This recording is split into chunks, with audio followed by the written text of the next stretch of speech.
There are people who think that they have a scientific way to pick numbers to win the lottery.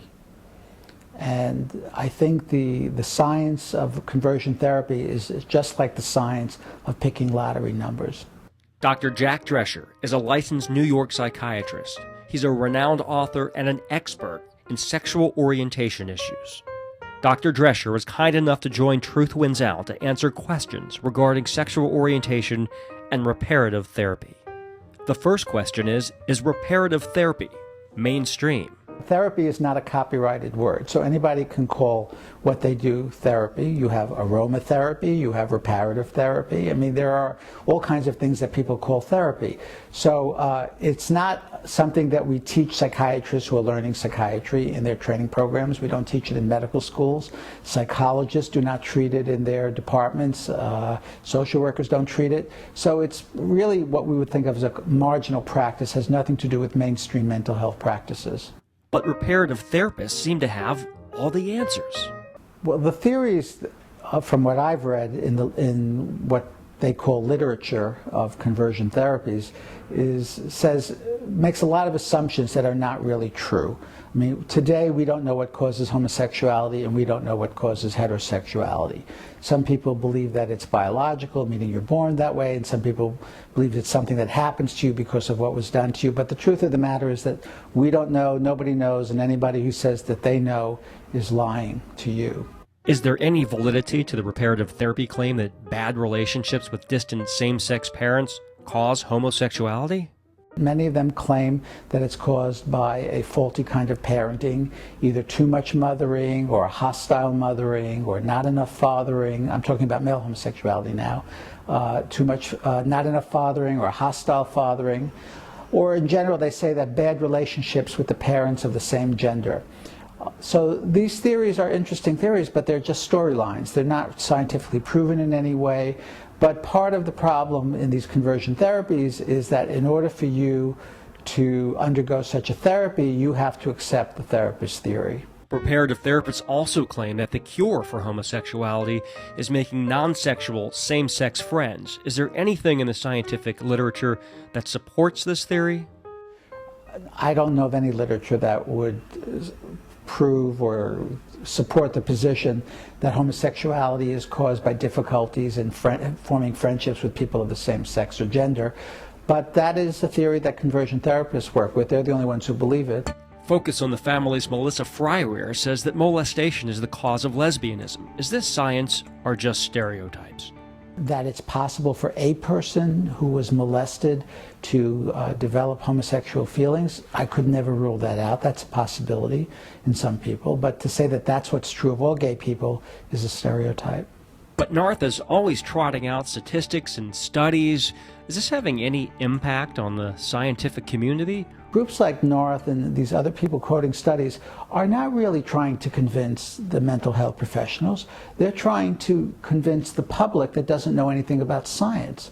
So just like the Tobacco Institute used to produce science that proves that cigarette smoking doesn't cause lung disease or heart disease, and they would quote studies and they would have experts to quote studies. You can do the same thing with any subject if your target audience is the public and if your target audience is policymakers and not scientists.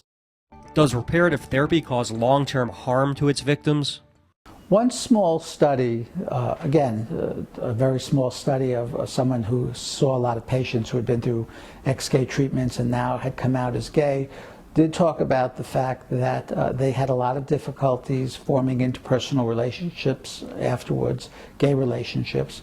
Some of them had sexual difficulties as gay people. One of the things that happens in a conversion therapy, I think that you alluded to earlier, is that conversion therapies tend to concentrate all the negative stereotypes about homosexuality in the session. So part of what you have to learn in a conversion therapy is how bad homosexuality is, and you have to learn all the stereotypes about gay people that the general public may hold. So it's like a concentrated dose of anti-homosexual sentiment which gets put on the patient as a way to try and help them not want to be gay. But when the treatment fails and you've had that additional experience in addition to all the other anti-homosexual experiences people have in their lives growing up, it does leave psychological scars, absolutely. Is there any way to stop ex-gay therapy? I'm afraid that conversion therapies will stop only as a result of their success, which is to say that because I think the conversion therapy is not a scientific movement or a therapeutic movement, it's really a marketing movement serving other purposes, that they will increase the number of people who come to their ministries, come to conversion therapists. Many people will not change, many people will be harmed, and those people and their families who will know about it, I think, will eventually generate a reaction, a feedback, a backlash, I guess is the word I'm looking for. It will generate a backlash, which we're beginning to see now in the formation of ex-gay survivor groups.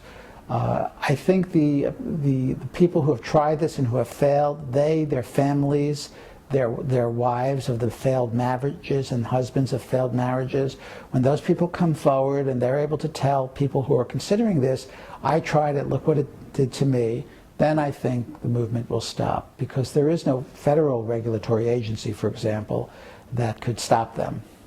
Any final advice for someone thinking of entering ex-gay therapy? I would say that I'm not sure that you could change. I would say that most people who try to change don't change. Some people who try to change are hurt by the experience. I would explain some of the side effects, like increased depression, anxiety. Some patients I've seen who said they were more suicidal after trying to change. I would tell the person what we know, and this is what we know. I would also say that there's a big mass marketing movement being conducted by people in religious communities, social conservative communities, to try and convince people that this is a legitimate thing to do, and I understand why they do that. I think it's unfortunate, because I think that whether they know it or not, or whether they wish to admit it or not, that they are hurting people, and that I think is a problem. For more information on the ex-gay myth, visit truthwinsout.org.